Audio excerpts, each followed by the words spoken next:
Assalamualaikum warahmatullahi wabarakatuh. Perkenalkan, nama saya Sherniawan Dwi Nugroho dengan NPM 201743500314. Di sini saya akan mendemokan mengenai aplikasi skripsi saya mengenai sistem aplikasi gudang PT Holland Bakery.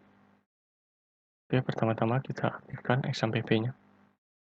Kita start bagian Apache dan MySQL. Oke. Jika sudah, kita masuk ke dalam aplikasinya. Di sini sudah saya buat dalam bentuk jar. Nah, ini adalah tampilan login dari aplikasi gudang yang saya buat. Username-nya kita bisa isi admin, password-nya kita isi. Kalau klik tombol login dan berhasil masuk ke dalam menu utama. Pada menu utama, di sini terdapat file, master data, transaksi, dan laporan. Pada menu file, terdapat logout dan exit. Dan pada master data terdapat bagian gudang, jenis barang, dan supplier. Pada bagian transaksi terdapat permintaan barang, barang masuk, barang keluar. Dan pada menu laporan terdapat laporan data barang, laporan data supplier, laporan data permintaan barang, laporan data barang masuk, dan laporan data barang keluar. Kita coba satu persatu. Bagian file, kita coba logout, maka akan kembali pada menu login. Jika kita klik tombol logout tadi, maka akan kembali kepada menu login. Dan kita isi lagi username dan passwordnya. Kita input kembali. Kita login. Berhasil. Dan jika kita menekan bagian exit, maka akan keluar penuh secara otomatis pada aplikasi awal. Dan kita masuk lagi pada menu login. Kita isi kembali.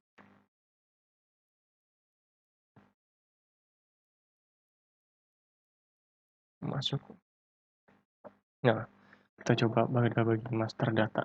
Di sini terdapat bagian gudang, jenis barang, dan supplier. Pada bagian gudang, terdapat kode bagian gudang yang akan terisi secara otomatis, nama bagian gudang, nomor telepon atau handphone, alamat. Di sini terdapat daftar-daftar nama gudang yang berhasil terinput akan muncul pada daftar di bawah ini. Kita coba gunakan kode bagian gudang ini dan bagian gudangnya kita bisa inputkan.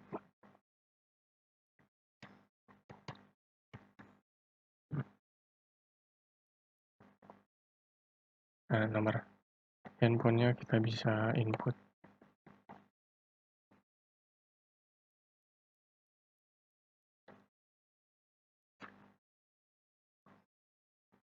Alamatnya kita bisa isi.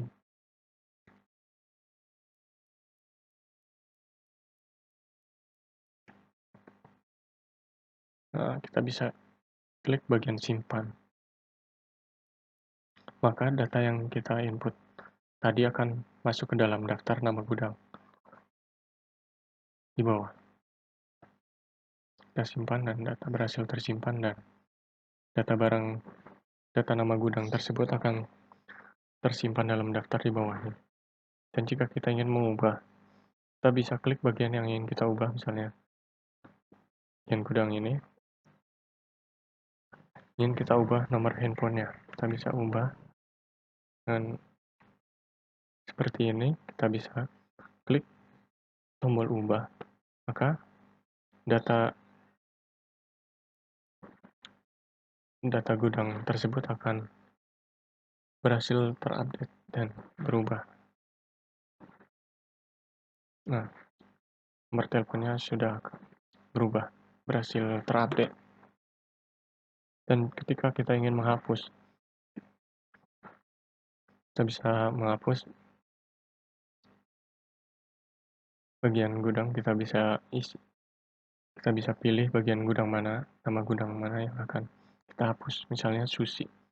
Di sini kita coba hapus, maka data data tersebut akan terhapus dari daftar. Nah, seperti ini. Data nama gudang sushi sudah tidak terdapat dalam daftar. Dan ketika kita ingin menginputkan sesuatu, nomor handphone misalnya, terjadi kesalahan, kita bisa klik bagian batal di sini, dan data tersebut tidak akan berubah dan akan tetap seperti semula. Oke, kita coba ke yang lain, ke jenis barang. Pada jenis barang terdapat kode jenis dan jenis barang. Kode jenis akan terisi secara otomatis, dan jenis barangnya dapat kita inputkan. Dan jika sudah, akan tampil dalam daftar jenis barang yang ada di bawah sini. Kita bisa isi di sini misalkan bulu. Kita tinggal klik bagian simpan, maka akan berhasil tersimpan di dalam daftar yang ada di bawah sini. Bulu sudah, dengan kode jenis KJB 5 sudah terinput ke dalam jenis barang, daftar jenis barangnya. Oke, kemudian jika kita ingin menghapus, kita tinggal klik bagian yang ingin kita hapus dari daftar, misalkan KJB 5 dengan jenis barang bulu ini ingin kita hapus, kita bisa tinggal klik bagian hapus di sini dan data tersebut akan berhasil terhapus.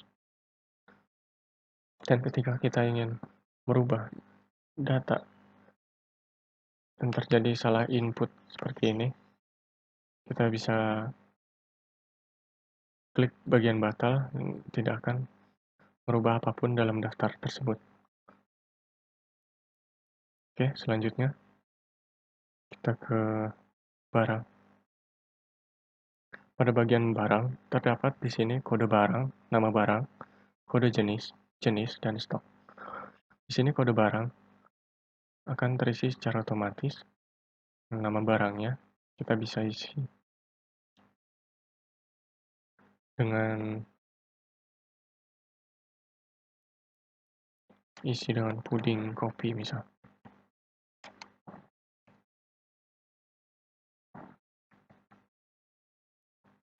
Kode jenisnya kita pakai KJB 2 yaitu puding.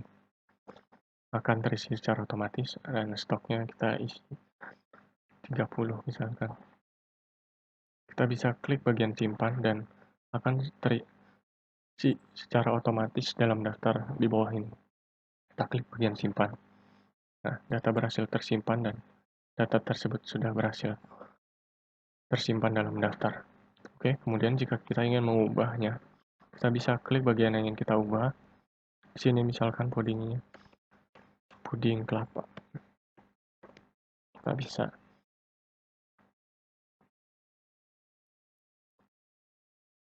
kode jenisnya tetap sama, puding, dan stoknya kita bisa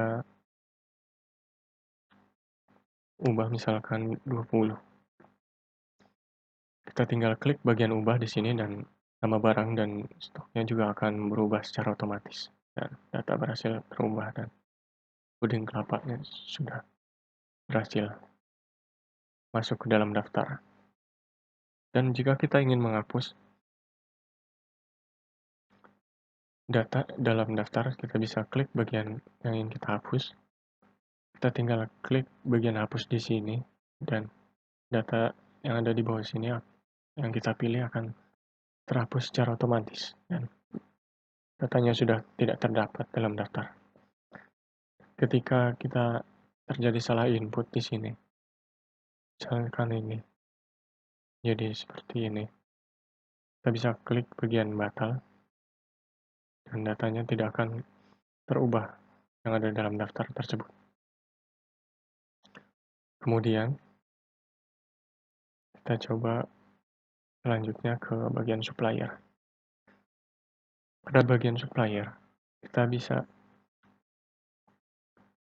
di sini terdapat kode supplier yang akan terisi secara otomatis, nama supplier, nomor telepon atau handphone, dan alamatnya. Kode supplier yang sudah terisi secara otomatis dan nama suppliernya kita bisa masukkan. Misalkan ada supplier baru, kita bisa tambahkan di sini.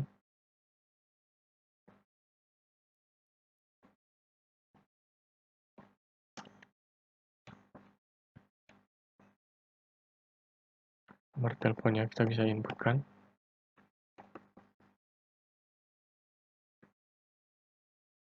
Alamatnya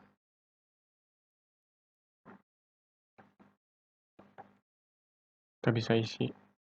Dan jika sudah, kita bisa klik bagian simpan dan data supplier tersebut akan tersimpan secara otomatis dalam daftar di bawah. Ini kita klik simpan dan datanya supplier tersebut akan tersimpan dalam daftar.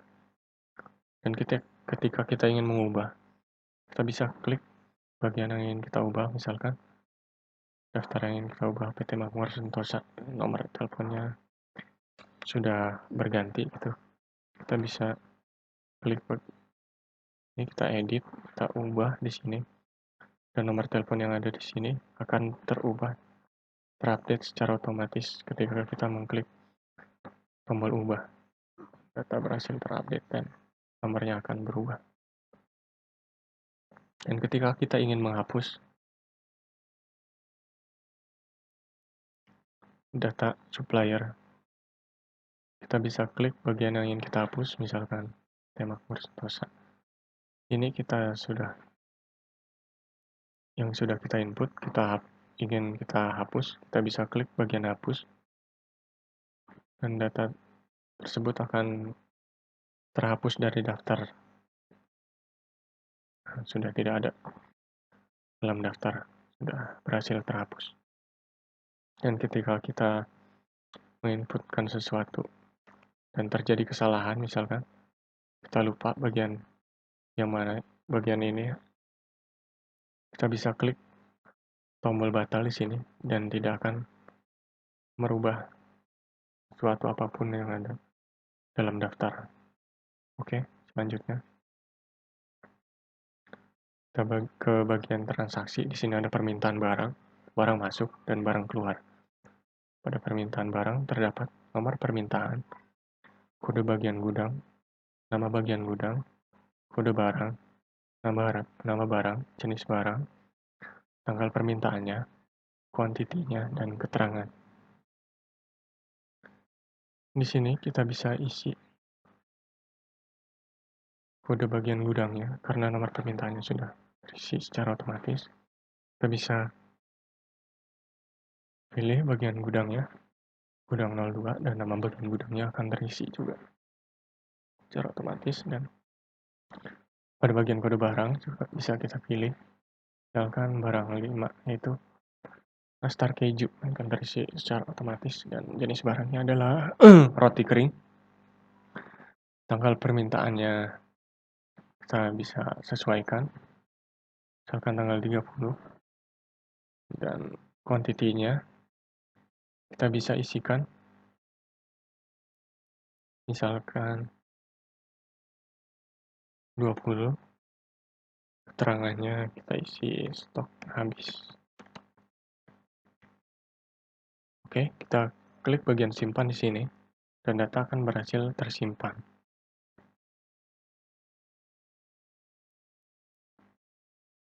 Nah, data sudah berhasil tersimpan dalam daftar yang ada di bawah sini. Dan ketika kita ingin mengubah, kita bisa klik bagian yang ingin kita ubah di sini. Misalkan barangnya ingin kita ubah, kita bisa pilih barang yang lain, misalkan roti rasa coklat, dan jumlahnya kita juga bisa sesuaikan. Kita tinggal klik bagian ubah, maka data yang kita klik tadi akan berubah secara otomatis. Kita klik OK, dan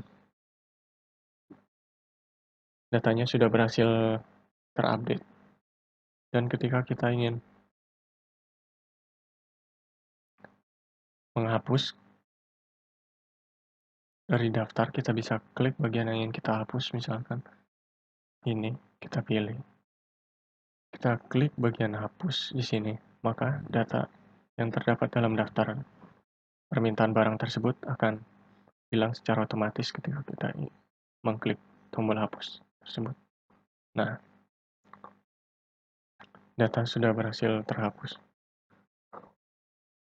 Dan ketika kita misalkan salah dalam penginputan di sini, misalkan barang nomor 2 itu puding rasa jeruk di sini. Sedangkan yang benar itu roti rasa coklat. Ketika kita salah input, kita bisa mengklik tombol batal di sini, dan data tersebut yang sudah kita klik tersebut tidak akan berubah dan akan seperti semula, kembali seperti semula.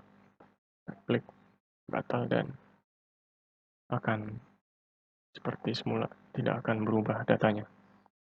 Oke, kita kembali ke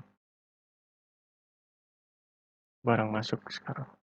Pada barang masuk sini terdapat nomor barang masuk, kode suppliernya, nama supplier, kode permintaan, kode barang, nama barang, tanggal barang masuk, jenis barang, kuantitinya, terangan.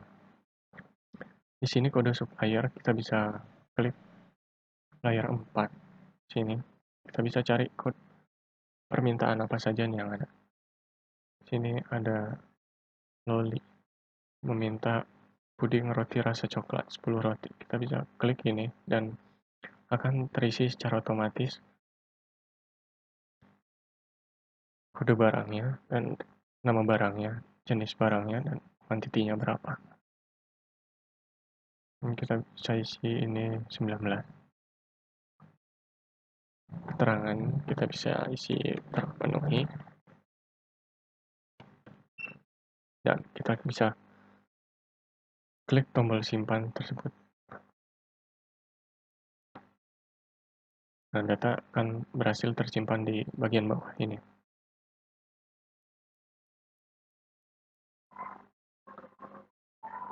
Dan ketika kita ingin mengubah data yang ada dalam daftar, kita bisa klik bagian yang ingin kita ubah. Misalkan suppliernya kita ubah jadi supplier 3 Murjaya, kita ubah di sini. Kita tinggal klik tombol ubah di sini. Dan data tersebut akan berhasil berubah. Nah, data dalam daftar tersebut, nama suppliernya sudah berubah. Dan ketika kita ingin menghapus data yang ada dalam daftar, kita tinggal klik bagian yang kita hapus. Kita klik tombol hapus di sini. Dan data akan terhapus dalam daftar saat sudah tidak ada roti rasa coklat tersebut.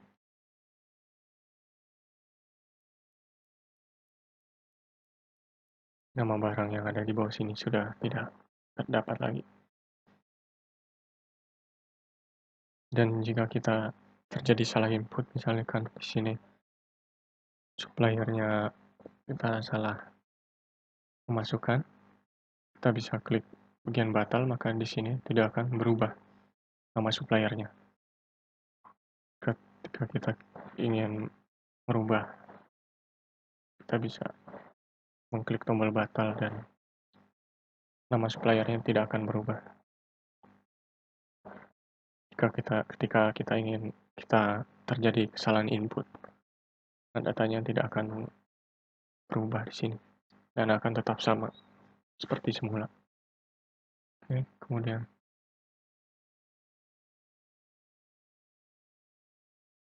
barang keluar. Di sini terdapat nomor barang keluar, nama divisinya, kode barang, nama barang, jenis barang, tanggal barang keluar, kuantitinya, keterangan.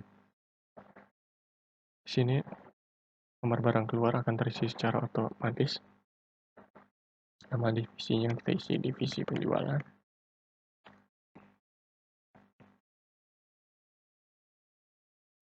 kode barang ya, barang keluar yang tadi. Kita bisa klik data barang keluar. Di sini nama barang akan terisi secara otomatis. Jenis barangnya juga, barang kuantitinya kita isi, tanggalnya, kita bisa input, keterangannya terpenuhi. Kita klik bagian simpan di sini, dan data akan berhasil tersimpan di bawah, di dalam daftar. Dan ketika kita ingin mengubah, kita tinggal klik bagian yang ingin kita ubah. Misalkan barangnya kita ubah jadi seperti rasa coklat, hanya 7 terpenuhi. Kita klik bagian tombol ubah di sini, dan data yang ada dalam daftar ini akan berubah secara otomatis sesuai yang kita input tadi. Data berhasil terupdate dan data yang terdapat dalam daftar sudah berubah. Dan ketika kita ingin menghapus, kita bisa klik bagian yang ingin kita hapus. Di sini, misalkan paling bawah ingin kita hapus dalam daftar, kita klik bagian hapus, dan data akan berhasil terhapus secara otomatis. Dan jika terjadi kesalahan input, misalkan ini barangnya terjadi salah input dan kita ingin membatalkannya, kita bisa klik tombol batal. Di sini kita klik tombol batal, maka data yang terdapat dalam daftar di bawah ini tidak akan berpengaruh apapun, tidak akan berubah. Oke, kita kembali. Pada selanjutnya kita ke bagian laporan data barang. Di sini sudah terdapat laporan data barang yang terdapat di gudang dan bisa di-print lalu kemudian ditandatangani oleh bagian admin. Laporan data barang apa saja yang terdapat dalam gudang. Oke, kita coba lihat laporan data supplier. Di sini terdapat daftar data-data supplier yang bekerja sama dengan PT Holland Bakery dan bisa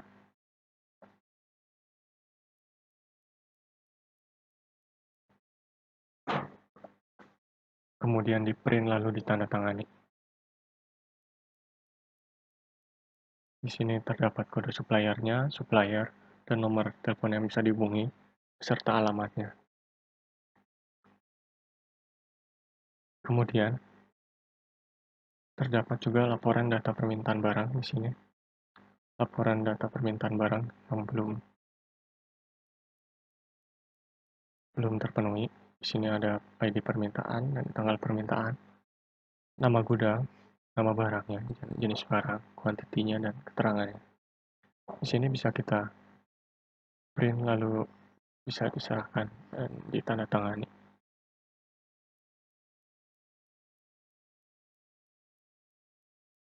Kemudian, di sini ada laporan data barang masuk.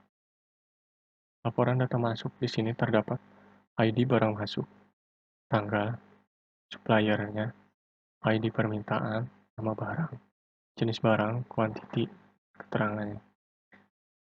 Laporan data masuk ini bisa di-print kemudian ditandatangani.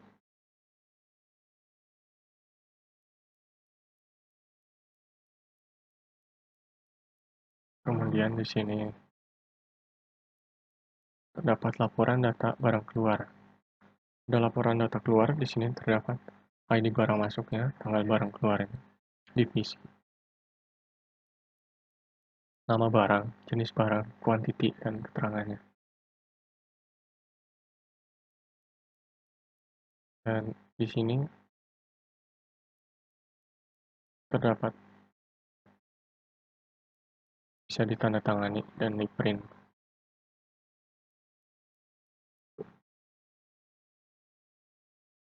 Ya, ya, saya rasa cukup sampai di sini.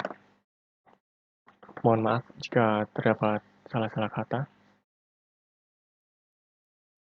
Sekian dari saya. Wassalamualaikum warahmatullahi wabarakatuh.